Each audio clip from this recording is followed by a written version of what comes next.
Paris, capitale de la France. Année 2019.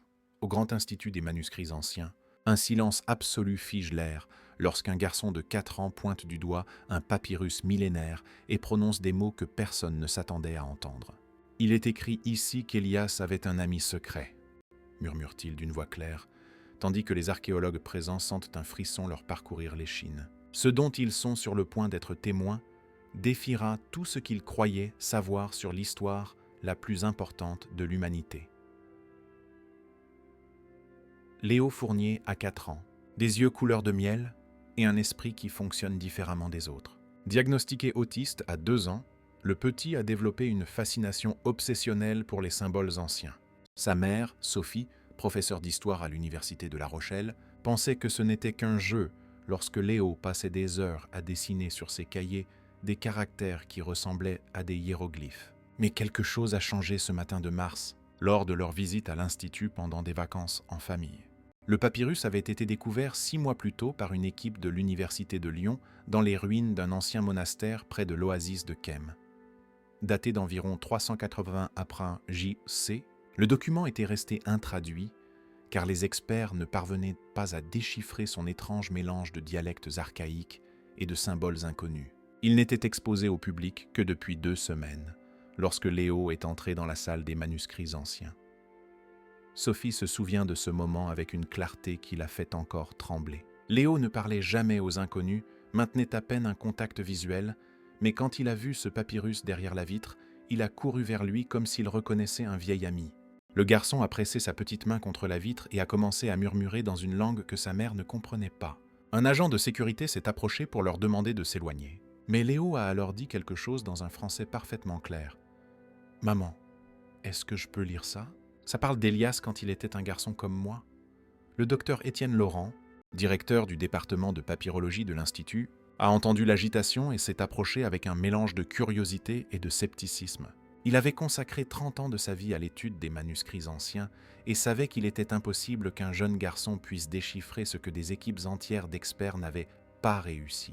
Mais quelque chose dans le regard intense de Léo le fit s'arrêter. « Laissez le garçon parler », ordonna-t-il au garde d'une voix ferme. Ce qui s'est passé ensuite allait tout changer pour toujours. Le docteur Laurent s'agenouille devant Léo, ajustant ses lunettes avec des mains qui tremblent légèrement. « Que vois-tu ici, mon petit ?» demande-t-il doucement, en montrant une section spécifique du papyrus, où les symboles semblaient danser sous la lumière jaunâtre du musée. Léo incline la tête sur le côté, ce geste caractéristique qu'il fait lorsqu'il traite une information, et se met à parler avec une fluidité qui laisse tout le monde paralysé. Il est écrit ici qu'Élias avait 6 ans quand il a rencontré un garçon nommé Samir, dans le village de Kéran. Samir était malade et ne pouvait pas bien marcher. Les autres garçons se moquèrent de lui. La voix de Léo est calme, presque mécanique, comme s'il lisait une histoire pour s'endormir. Sophie sent son cœur battre à tout rompre contre sa poitrine. Son fils décrit des scènes spécifiques, pas seulement des symboles aléatoires. Le docteur Laurent échange des regards incrédules avec ses collègues qui se sont rassemblés autour. La docteure Isabella Rossi, spécialiste des dialectes anciens de l'équipe de Lyon, sort son téléphone et commence à enregistrer. « C'est impossible », murmure-t-elle dans sa langue, mais elle ne peut détacher ses yeux du garçon. Léo continue, son petit doigt traçant des lignes invisibles sur la vitre, comme s'il suivait une carte que lui seul pouvait voir. Élias a dit à Samir de ne pas être triste. Il lui a montré comment faire des oiseaux en argile près du ruisseau. Voici le symbole de l'eau. Léo montre un caractère spécifique que les experts avaient marqué comme indéchiffrable dans leurs notes. Et celui-ci est le mot pour voler. Élias a soufflé sur les oiseaux d'argile et ils se sont envolés comme s'ils étaient réels. Samir a ri pour la première fois depuis très longtemps. Un lourd silence s'abat sur la pièce. Ce que Léo vient de décrire coïncide presque exactement avec un passage des écrits perdus de Zosime, un texte que le garçon n'aurait jamais pu connaître. Mais il y a quelque chose de plus, quelque chose qui donne au docteur Laurent un frisson le long de la colonne vertébrale. Les détails spécifiques que Léo mentionne, le nom de Samir, le ruisseau, l'état du garçon malade, n'apparaissent dans aucun des textes apocryphes connus. « Comment sais-tu tout ça, Léo ?» demande Sophie, la voix brisée par l'émotion. Le garçon détourne enfin son regard du papyrus et regarde directement sa mère avec ses yeux couleur de miel qui semblent contenir une sagesse ancienne. « Les lettres me le disent, maman. Je peux les entendre parler. » « J'ai toujours pu. » Sophie sent ses jambes flageoler. Elle se souvient de toutes ces nuits où elle trouvait Léo assis par terre dans sa chambre, dessinant des symboles à la lueur de la lune. Il disait toujours que les symboles lui parlaient, mais elle avait pensé que cela faisait simplement partie de la façon dont son fils percevait le monde. Maintenant, elle se rend compte que quelque chose de bien plus profond se produisait, quelque chose qu'elle ne pouvait pas comprendre, mais qu'elle ne pouvait plus ignorer. La docteure Rossi s'approche rapidement avec sa tablette, montrant des photographies en haute résolution de sections spécifiques du papyrus. « Léo, peux-tu nous dire ce que signifie ce symbole ici ?» demande-t-elle, en pointant un caractère dans le coin supérieur qui avait intrigué les linguistes pendant des mois. Le garçon n'hésite même pas. C'est le symbole du témoin. Ça veut dire que quelqu'un a vu ce qui s'est passé et l'a écrit pour que ce ne soit jamais oublié. La docteure Rossi sent son pouls s'accélérer. Elle avait émis exactement la même hypothèse 3 semaines plus tôt lors d'une conférence à Rome, mais n'avait pas trouvé suffisamment de preuves pour confirmer sa théorie. Et maintenant, ce garçon validait des années de son travail d'un simple regard. Mais la révélation la plus choquante était encore à venir. Le docteur Laurent prend une décision qui va à l'encontre de tous les protocoles de l'Institut. Il ordonne d'apporter le papyrus dans une salle de recherche privée où Léo pourra l'examiner de plus près, sans la vitre. Si ce garçon peut réellement lire ce que nous n'avons pas pu déchiffrer en 6 mois, nous devons documenter chaque mot, n'expliquait-il à un conservateur nerveux qui proteste contre les réglementations de sécurité. Docteur Laurent, c'est complètement irrégulier, proteste le conservateur, un homme d'âge mûr nommé Gérard, qui depuis 15 ans suit chaque règle du manuel à la lettre. Ce document est inestimable. Nous ne pouvons pas simplement... Gérard, l'interrompt le docteur Laurent avec une autorité qu'il utilise rarement. Je comprends vos inquiétudes, mais ce qui se passe ici est historique. Si nous ne documentons pas cela maintenant, nous perdrons une occasion qui pourrait ne jamais se représenter. Sophie signe rapidement les formulaires d'autorisation, ses mains tremblant tellement qu'elle peut à peine tenir le stylo. Pendant qu'ils attendent que le papyrus soit transporté, elle s'agenouille à côté de Léo et murmure « Tu te sens bien, mon amour ? Nous pouvons arrêter si tu veux. » Léo secoue la tête négativement, avec une détermination qui semble étrange chez quelqu'un de si jeune. « Non, maman, je dois le faire. » Caleb attend que quelqu'un lise ces mots. Il a attendu très longtemps. Un frisson parcourt l'échine de Sophie. La façon dont son fils parle de Caleb, comme s'il le connaissait personnellement, comme s'il pouvait sentir l'urgence d'un homme mort il y a plus de 1600 ans. Elle regarde le docteur Laurent, cherchant une explication, mais ne trouve que le même étonnement dans ses yeux. Moins une minute plus tard, dans une salle éclairée par des lumières spéciales qui protègent les matériaux anciens, Léo est assis devant le papyrus étalé sur une table rembourrée. Le document mesure environ 42 cm de long sur 28 de large, avec des bords irréguliers qui témoignent du passage de 16 siècles. Il y a des sections où l'encre s'est presque complètement effacée, et d'autres où les symboles restent étonnamment nets, comme s'ils avaient été écrits hier. L'air dans la pièce a une odeur particulière, un mélange de produits chimiques de conservation et l'arôme vaguement terreux du papyrus ancien. Les lumières spéciales émettent un bourdonnement bas et constant qui remplit le silence. Léo tend la main, mais la docteure Rossi l'arrête doucement. « On ne peut pas toucher le papyrus directement, mon chéri, mais tu peux le regarder autant que tu veux. » Le garçon acquiesce et commence à se pencher sur le document, ses yeux se déplaçant de gauche à droite à une vitesse qui semble impossible pour quelqu'un de son âge. Pendant 3 minutes complètes, personne n'ose respirer. Les caméras installées dans la pièce capturent chaque seconde de ce qui se passe. Puis, Léo se met à parler, et ce qu'il dit oblige Sophie à s'asseoir. Ce papyrus a été écrit par un homme nommé Caleb. C'était le frère aîné de Samir, le garçon qui ne pouvait pas bien marcher. Caleb avait 16 ans quand il a connu Elias. Voici son nom. Il montre un groupe de symboles dans le coin inférieur droit que personne n'avait identifié comme une signature. Ned Caleb a écrit ceci 53 ans après la mort d'Elias. Il l'a caché parce qu'il avait peur qu'on le tue pour avoir dit la vérité. Le docteur Laurent se penche sur son carnet, notant frénétiquement chaque mot. Son écriture, normalement impeccable, ressemble maintenant au gribouillis urgent de quelqu'un qui essaie de capturer quelque chose qui pourrait disparaître à tout moment. Quelle vérité, Léo ? Qu'est-ce que Caleb avait si peur de révéler ? Le garçon continue, sa voix maintenant ce ton monocorde qui le caractérise lorsqu'il est profondément concentré. Caleb a vu des choses que personne d'autre n'a vues, des choses qu'Elias faisait quand il pensait être seul, mais Caleb le suivait en secret parce qu'il voulait comprendre comment il avait guéri son frère Samir. La pièce se remplit d'une tension électrique. La docteure Rossi approche son visage du papyrus, comparant ce que Léo dit avec les caractères qu'elle peut partiellement identifier. Ses doigts tremblent alors qu'elle tient une loupe sur des sections spécifiques. « Mon Dieu, murmure-t-elle. Il y a un mot ici qui pourrait effectivement être traduit par suivre ou surveiller. Et ici, cette séquence pourrait être un nom propre. Elle se tourne vers le docteur Laurent, les yeux écarquillés. Ce garçon lit des symboles que nous avons marqués comme décoratifs ou endommagés. Comment est-ce ça possible? Le docteur Laurent n'a pas de réponse. En 3 décennies de carrière, il avait vu beaucoup de choses extraordinaires, mais rien de comparable à cela. Il regarde Léo, ce petit garçon avec ses yeux intenses et sa posture rigide caractéristique, et sent qu'il est témoin de quelque chose qui changera le cours de l'histoire. Léo lève les yeux du papyrus et prononce une phrase qui restera gravée dans la mémoire de toutes les personnes présentes. Caleb a écrit qu'Elias lui a confié un secret. Il lui a dit où trouver quelque chose de très important. Et cette chose est toujours là, à attendre. Le silence qui suit est si profond que Sophie peut entendre les battements de son propre cœur. Elle ressent un mélange d'émotions qu'elle ne peut pas entièrement traiter. La fierté pour le don extraordinaire de son fils, la peur de ce que cela pourrait signifier pour leur vie, et un sentiment croissant qu'ils ont été choisis pour quelque chose de bien plus grand qu'ils ne peuvent le comprendre. Pendant les 4 heures suivantes, Léo traduit section après section du papyrus, tandis qu'une équipe de 12 experts vérifie chaque mot dans des bases de données de langues anciennes. Ce qu'ils découvrent les laisse sans voix. Le garçon non seulement identifie correctement des caractères dans des dialectes anciens, mais il déchiffre également un 3e système d'écriture que personne n'avait jamais vu auparavant. Un mélange de symboles qui semble être une sorte de code privé créé par Caleb lui-même. L'un des experts, le professeur Marcus Chen, spécialiste en cryptographie ancienne, observe avec fascination Léo déchiffrer le code. « C'est ingénieux », murmure-t-il à la docteure Rossi. Caleb a utilisé une triple couche de signification. Les symboles évidents, les dialectes archaïques, puis ce code que seule une personne avec une perception complètement différente pourrait déchiffrer.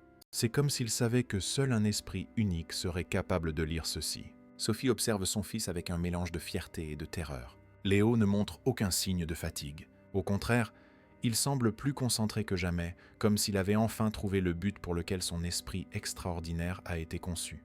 Elle pense à toutes les fois où elle s'est demandé pourquoi son fils était différent, toutes les nuits passées à pleurer en se demandant ce qu'elle avait fait de mal. Maintenant, elle réalise que Léo n'a jamais été cassé.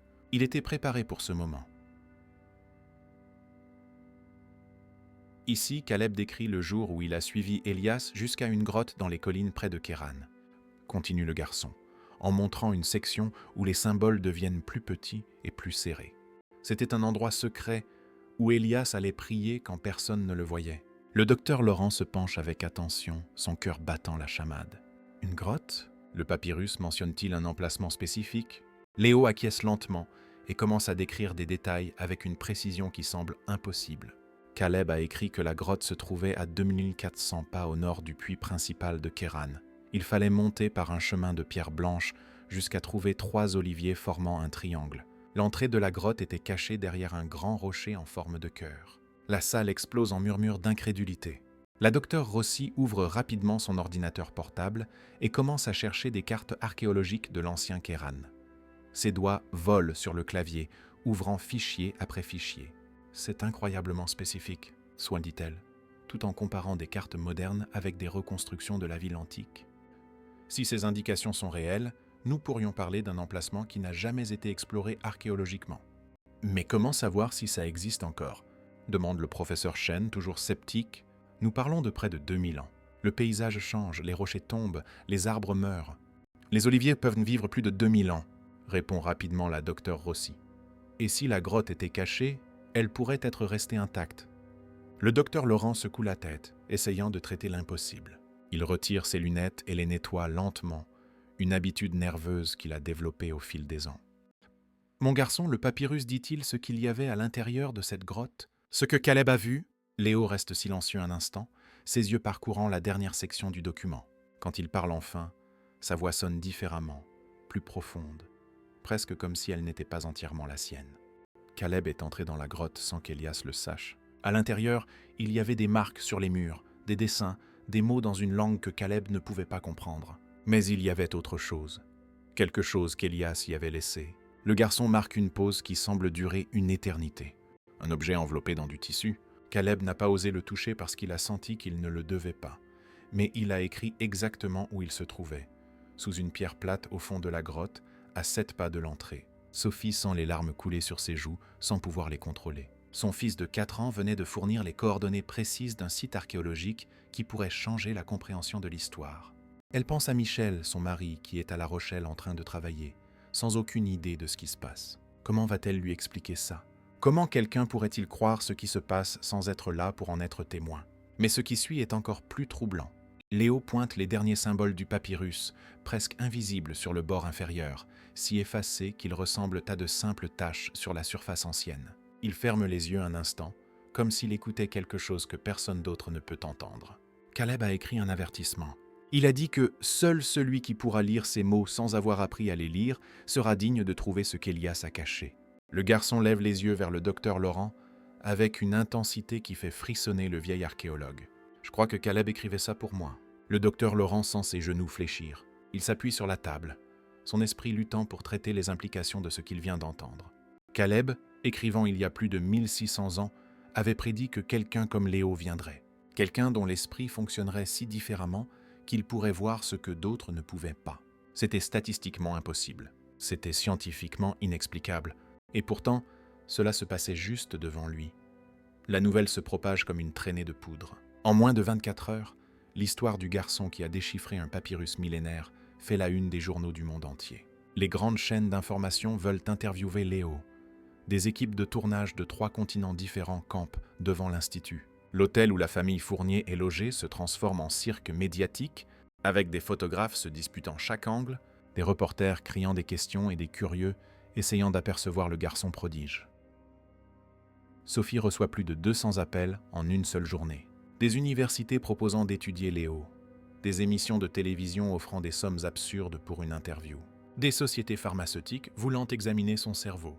Un milliardaire excentrique offre même 10 millions pour que Léo déchiffre certains manuscrits de sa collection privée. C'est accablant et terrifiant.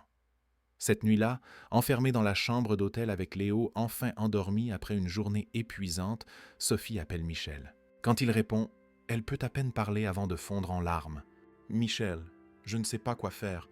Tout est hors de contrôle. Il y a des gens partout. Léo a peur. Et je ne sais pas comment le protéger de tout ça. » Michel reste silencieux à l'autre bout du fil un long moment. Puis, avec cette voix calme qui l'apaise toujours, il dit « Sophie, respire. Je suis déjà à l'aéroport. Je serai là dans 8 heures. Nous allons régler ça ensemble. » Mais même la voix réconfortante de Michel ne peut apaiser la peur grandissante dans son cœur. Elle regarde Léo dormir, son visage si innocent, si petit, et sans le poids écrasant de la responsabilité. Son fils a été choisi pour quelque chose d'extraordinaire, mais à quel prix? Quel genre de vie aura-t-il maintenant? Comment peut-elle le protéger du monde qui le voit désormais comme une curiosité, un phénomène à étudier? Sophie prend la décision la plus difficile de sa vie. Elle éteint son téléphone portable, serre Léo fort contre elle et lui murmure à l'oreille « Nous allons trouver cette grotte, mon amour. Nous allons finir ce que Caleb a commencé. » Quand Michel arrive, 8 heures plus tard, il trouve Sophie en train de faire leur valise avec une détermination féroce. Il la regarde avec un mélange de fierté et d'inquiétude. « Tu es sûr de ça? Nous ne savons pas ce que nous allons trouver là-bas. » Sophie s'arrête et lui fait face, ses yeux rouges d'avoir pleuré mais sa voix ferme. « Michel, notre fils a un don qui n'arrive qu'une fois par millénaire. Caleb a attendu 1600 ans pour que quelqu'un lise ces mots. Je ne peux pas laisser la peur m'empêcher de permettre à Léo de faire ce pourquoi il est né.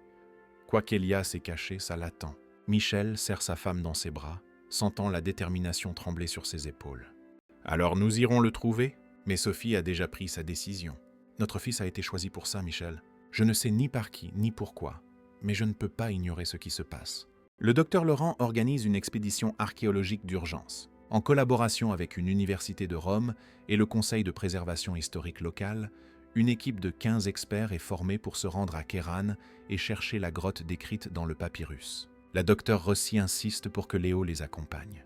Il est la clé de tout cela. Sans lui, nous pourrions chercher pendant des années et ne jamais rien trouver. Mais tout le monde n'est pas satisfait du plan.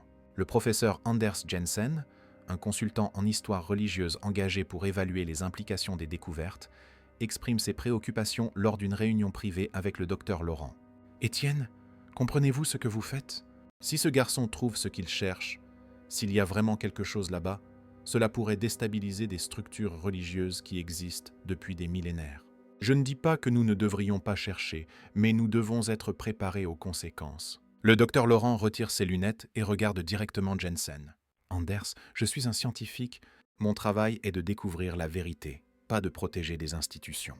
Si la vérité déstabilise quelque chose, alors peut-être que cette chose n'aurait pas dû exister en premier lieu. 3 jours plus tard, le groupe arrive à Kéran sous un soleil de plomb. La ville moderne s'étend sur les ruines de l'ancien village où, selon les textes, Elias a grandi. Des bâtiments en béton se mêlent à des pierres anciennes. Des marchés modernes occupent ce qui était autrefois des places millénaires. L'équipe se dirige d'abord vers ce qui reste de l'ancien puits central, identifié par des fouilles précédentes comme le cœur du village antique. La chaleur est étouffante. Léo marche main dans la main avec sa mère, sa casquette protégeant son visage du soleil implacable. Le garçon est plus silencieux que d'habitude, ses yeux observant tout avec une intensité que Sophie a appris à reconnaître. Il traite, calcule, ressent quelque chose qu'elle ne peut pas comprendre. L'équipe se dirige d'abord vers la basilique de l'Annonciation, une structure du IVe siècle construite sur le site où, selon la tradition, un messager est apparu à Myriam. De là, à l'aide de GPS et de cartes topographiques, ils doivent calculer les 2400 pas vers le nord que Caleb a décrits. Mais il y a un problème. La longueur d'un pas antique n'est pas exacte. Elle peut varier entre 70 et 80 cm selon la personne qui marchait. Le professeur Chen passe 2 heures à faire des calculs, traçant des cercles concentriques sur sa carte. Nous parlons d'une zone de recherche d'environ 2 km², annonce-t-il finalement en essuyant la sueur de son front. Ce n'est pas impossible, mais cela prendra du temps. Lorsqu'ils arrivent au point calculé, le paysage ne montre rien de spécial. Des collines arides s'étendent dans toutes les directions, parsemées de buissons desséchés et de rochers épars. La déception est palpable au sein de l'équipe. Peut-être que les oliviers n'ont pas survécu. Peut-être que les coordonnées étaient fausses. Peut-être que tout cela n'était qu'une illusion élaborée. Mais Léo lâche la main de Sophie et se met à marcher vers l'est, comme si quelque chose l'appelait. Il ne court pas. Il marche simplement avec cette détermination particulière que Sophie reconnaît. « Les arbres », dit-il simplement, en montrant une zone à environ 400 mètres de là, où l'on peut voir 3 oliviers anciens, leurs troncs tordus par le temps, formant un triangle presque parfait. Le docteur Laurent sent sa peau se hérisser. Ses jambes semblent être de plomb alors qu'il marche vers les arbres. Mon Dieu, le papyrus avait raison. L'équipe suit le garçon dans un silence respectueux. Chaque pas semble porter le poids des siècles. Lorsqu'ils arrivent aux oliviers, le professeur Chen examine les troncs avec soin. « Ces arbres ont facilement plus de 2000 ans ?» annonce-t-il, la voix tremblante. La datation suggère qu'ils étaient là à l'époque d'Elias. Et puis il le voit, un énorme rocher en forme de cœur, partiellement enfoui dans le sol, à environ 50 mètres des oliviers, exactement comme Caleb l'avait décrit. La formation est si distincte qu'il est impossible de la confondre avec autre chose. La forme est presque parfaite, comme si quelqu'un l'avait délibérément sculptée, bien que des tests rapides montrent qu'elle est entièrement naturelle. L'équipe travaille pendant 3 heures sous le soleil de plomb pour déplacer le rocher. Ils utilisent des cordes, des leviers et la force brute. La sueur coule sur les visages de tout le monde. Sophie offre de l'eau à Léo toutes les 10 minutes, craignant que la chaleur ne soit trop forte pour lui. Mais le garçon reste calme, observant le travail avec ses yeux intenses, comme s'il pouvait voir à travers la pierre ce qui attend de l'autre côté. Quand ils parviennent enfin à déplacer suffisamment le rocher, une ouverture sombre se révèle. L'air qui s'échappe de l'ouverture est frais et porte une odeur de terre ancienne. Le docteur Laurent éclaire l'intérieur avec sa puissante lampe de poche et tout le monde voit quelque chose qui leur coupe le souffle. Des gravures, des centaines de symboles sculptés sur les parois de la grotte, parfaitement conservés par l'obscurité et le climat sec. « Je dois entrer », dit Léo, sa voix ferme malgré sa petite taille. Sophie sent son cœur se serrer. « Léo, mon amour, il fait noir là-dedans, et ce n'est peut-être pas sûr. » Mais Léo secoue la tête. « Je dois le faire, maman. » Caleb me montre le chemin. Après l'avoir équipé d'un casque avec une lampe, de genouillères et d'un harnais de sécurité relié à une corde, l'équipe permet au garçon d'entrer le premier. Sophie insiste pour le suivre de près, le cœur battant à chaque pas. L'intérieur de la grotte est assez spacieux pour qu'un adulte puisse s'y tenir debout. Les murs sont recouverts de symboles qui semblent briller sous la lumière des lampes. Certains ressemblent à des prières, d'autres à des dessins de scènes quotidiennes. C'est comme entrer dans une capsule temporelle parfaitement préservée. Léo fait exactement 7 pas depuis l'entrée, en comptant à voix haute, et s'arrête devant une pierre plate sur le sol. La pierre est différente des autres, plus lisse, clairement placée là intentionnellement. « C'est ici » dit-il en montrant le sol. Caleb a vu Elias enterrer quelque chose ici. Il n'a pas osé le déterrer, mais il voulait que quelqu'un le sache. L'équipe creuse autour de la pierre avec un soin méticuleux. Chaque couche de terre est tamisée et cataloguée. Il leur faut 2 heures pour soulever la pierre. En la soulevant, ils trouvent une niche creusée dans la roche vive en dessous. Et à l'intérieur, enveloppé dans des couches de tissu ancien si délicats qu'ils menacent de se désintégrer au moindre contact, se trouve un objet. La docteure Rossi, avec ses mains expertes et ses gants spéciaux, le soulève avec précaution. Le tissu se désintègre partiellement, révélant ce qu'il y a à l'intérieur.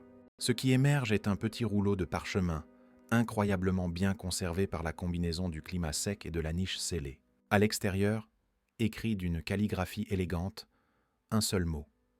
Témoignage. Léo tend la main, ses petits doigts tremblant légèrement. « Je dois le lire, » dit-il, sa voix chargée d'une émotion qui semble trop grande pour son petit corps. « Je dois lire ce qu'Elias a écrit. » Mais la docteure Rossi secoue doucement la tête. « Léo, mon chéri, ce parchemin est extrêmement fragile. Nous devons l'emmener dans un laboratoire approprié avant de le dérouler, ou nous pourrions le détruire. » Le garçon acquiesce, comprenant, mais Sophie peut voir la frustration dans ses yeux. Il a attendu ce moment. Ou peut-être est-il plus juste de dire qu'il a été préparé pour ce moment, et maintenant, il doit attendre encore un peu. Le parchemin est transporté dans un laboratoire de l'université à Altea avec une escorte de sécurité digne d'un joyau de la couronne. Les tests de datation au carbone 14 prennent 3 jours angoissants. Sophie et Michel occupent Léo en explorant la ville, essayant de lui donner une certaine normalité au milieu du chaos qu'est devenu leur vie. Mais le garçon est agité, ses yeux revenant toujours en direction de l'université, comme s'il pouvait sentir le parchemin l'appeler. Lorsque les résultats arrivent enfin, ils ébranlent les fondations de l'archéologie sacrée. Le parchemin date de l'an 33 de l'ère ancienne, avec une marge d'erreur de seulement 5 ans, exactement la période où Elias serait mort. La découverte envoie des ondes de choc à travers le monde universitaire et religieux. Les experts débattent avec acharnement de son authenticité. Certains affirment que c'est impossible, que ce doit être une contrefaçon élaborée. D'autres soutiennent que les tests sont concluants. Le Haut Conseil religieux publie une déclaration appelant à la prudence et mettant en garde contre les conclusions hâtives. Lorsque le parchemin est enfin déroulé, dans une salle spécialement préparée avec des contrôles d'humidité et de température, Léo est invité à être présent. Il s'assoit devant le parchemin, ses petites mains posées sur la table, et commence à lire à haute voix. Sa voix est claire, sans hésitation, comme s'il lisait un livre qu'il connaît par cœur. « Moi, Elias, fils de Davian, j'écris ces mots alors que je sais que mon temps en ce monde s'achève. Je suis venu pour témoigner de ce que je suis réellement. » La salle est plongée dans un silence absolu. Chaque mot que Léo prononce est enregistré, transcrit, analysé. La traduction se poursuit pendant des heures. Elias décrit sa vie, ses enseignements et les raisons pour lesquelles il a choisi le chemin qu'il a suivi. Il parle d'amour, de compassion, d'unité. Mais c'est une section spécifique qui déclenche une crise. Mon père terrestre, Davian, m'a appris que l'amour était plus important que la loi. Lit Léo. Sa voix maintenant ce ton mécanique qu'il utilise lorsqu'il est totalement concentré. La vérité que je suis venu enseigner était simple. Nous sommes tous divins. Nous portons tous la même lumière que je porte. Je ne suis pas venu pour être adoré, mais pour vous montrer comment adorer la divinité qui existe déjà en chacun de vous. Le professeur Anders Jensen se lève brusquement, sa chaise grinçant bruyamment sur le sol. Son visage est rouge, ses mains tremblent. C'est de l'hérésie. Cela contredit des millénaires de doctrines religieuses établies. Vous ne pouvez pas simplement accepter cela comme la vérité. Ou bien cela révèle ce que cette doctrine a caché, souligne la docteure Rossi, sa voix calme mais ferme. Isabella, vous ne comprenez pas les implications de ce que vous dites, répond Jensen, sa voix montant d'une octave. Si nous publions cela, si nous laissons cela se répandre dans le monde, nous détruirons la foi de milliards de personnes. Le docteur Laurent se lève lentement, sa voix portant des décennies d'autorité. Anders, notre travail n'est pas de protéger la foi des gens. Notre travail est de découvrir la vérité. Si la foi ne peut survivre à la vérité, alors elle ne vaut pas la peine d'être eue. Léo continue de lire, indifférent au débat qui l'entoure. Ses mots coulent comme de l'eau, traduisant des symboles que personne d'autre ne peut lire. Et puis il arrive à un passage qui fait taire tout le monde. J'ai laissé 3 témoignages cachés. Le premier est ici. Le deuxième est sous les eaux où j'ai marché autrefois. Le troisième est à l'endroit où j'exhalerai mon dernier souffle. Que celui qui a des yeux pour voir les trouve, que celui qui a des oreilles pour entendre les comprenne. La révélation déclenche une course contre la montre. Des organisations religieuses du monde entier exigent que le parchemin soit déclaré faux. Le Haut Conseil religieux envoie des représentants officiels à Altea, exigeant l'accès aux documents et remettant en question les méthodes de datation. Les chefs de diverses confessions expriment publiquement leur inquiétude, certains qualifiant la découverte de tentative de saper la foi, d'autres appelant à une enquête ouverte et honnête. Sophie et Michel se retrouvent au centre d'une tempête qu'ils n'avaient ni attendue ni demandée. Des reporters campent devant leur maison à La Rochelle. L'école de Léo reçoit des appels et des courriels exigeant que le garçon soit examiné, étudié, voire retiré à ses parents. C'est terrifiant et écrasant. Mais Léo reste étonnamment calme. Il étudie le parchemin dès qu'il le peut, ses doigts traçant les symboles sans les toucher, ses yeux absorbant chaque détail. Et un soir, alors que toute la famille dîne ensemble dans leur hôtel à Altea, il dit quelque chose qui change tout.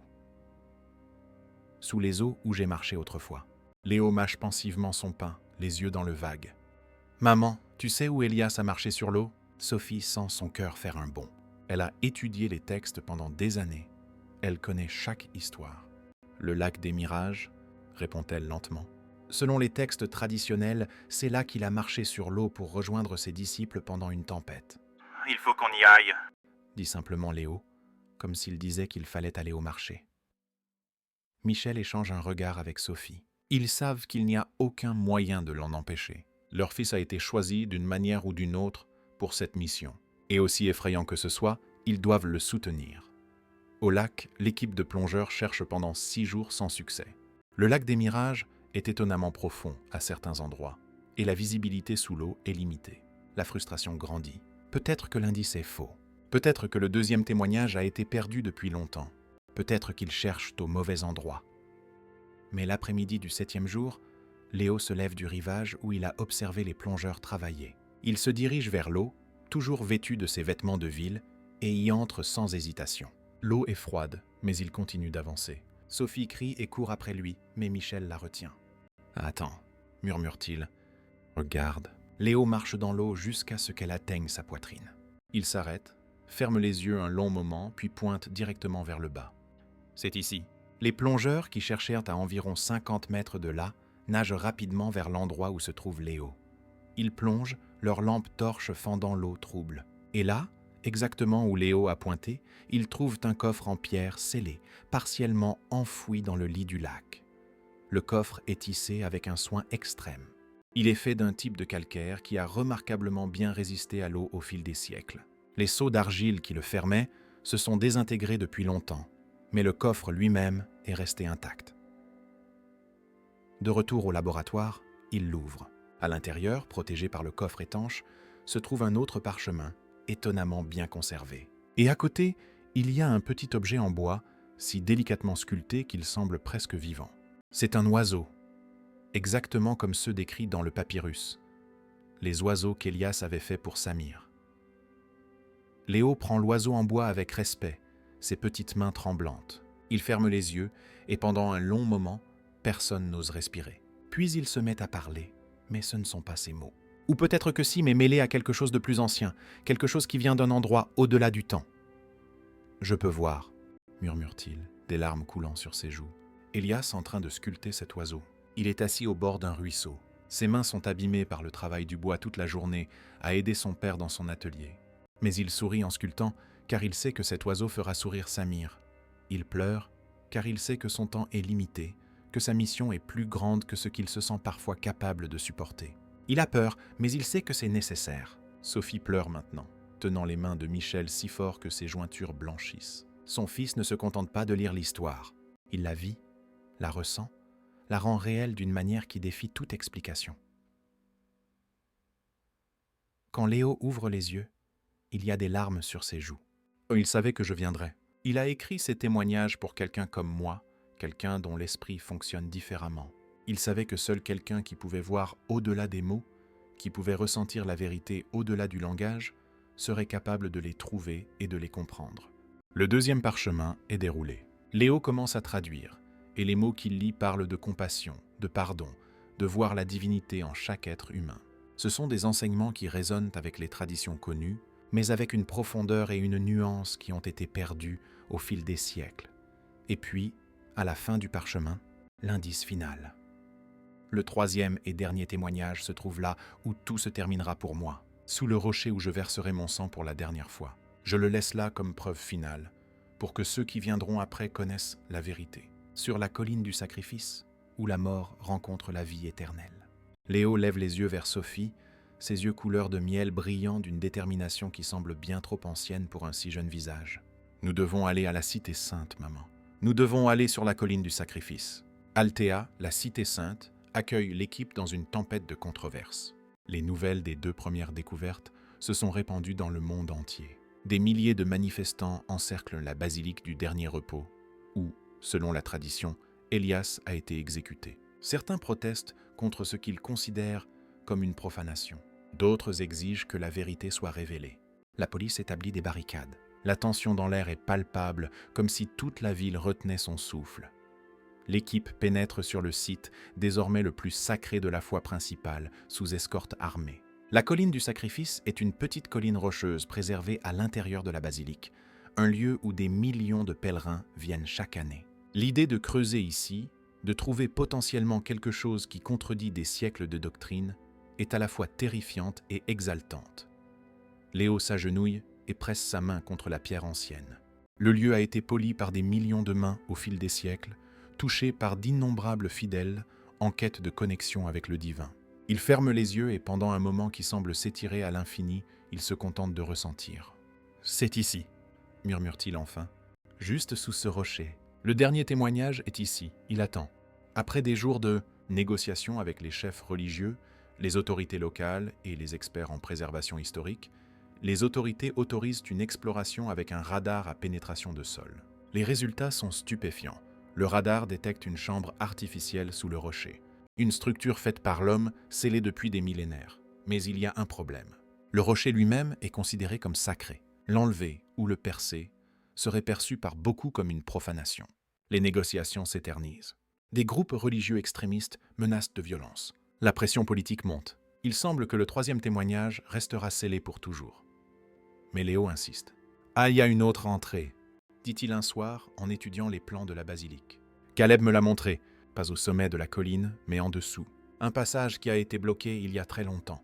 Guidé par lui, l'équipe trouve une section du mur extérieur de la basilique qui semble différente. Des tests non invasifs le confirment.